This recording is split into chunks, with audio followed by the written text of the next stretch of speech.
He's watching. Is he watching again? She thought. She pulled open the curtain, and there he was, standing in his garden. He turned to face her. He closed his eyes, opened his mouth, and shook his head. His tongue flapped about his flame face like a reptile. She let go of the curtain and sat down. He was there again. He was always there. He was there when she went to work. He was there when she came home.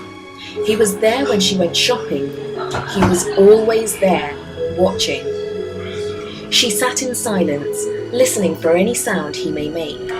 The light on the aquarium illuminated her lost world.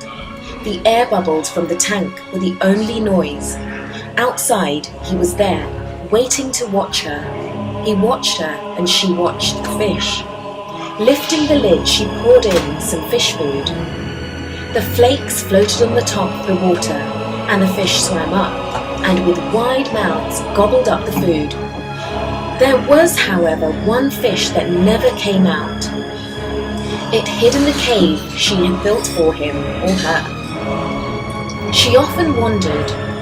She put the lid back on the tank and moved behind the sofa. She hid and watched the little fish come out, swim to the top of the tank and gobbled some food. When she came out from behind the sofa, the fish quickly swam back to the cave. Every day she did this until one day it never came out. She opened the lid and reached inside the cave and found her little pink and green fish had died. She stood and watched her fish as it lay motionless in her hand. Silently she began to cry. It was dark outside, so she dared to go out into the garden and bury her dead friend. Silently she dug a small hole and placed the fish in the ground. She covered up the hole with a spade and turned. He was there. He closed his eyes, opened his mouth and shook his head, his tongue flapping about outside his mouth. He was always there. Nobody else was there, and you could say she snapped.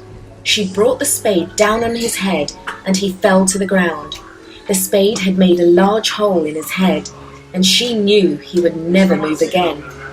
In silence, she dug another hole and pushed him into it before anyone came to ask questions.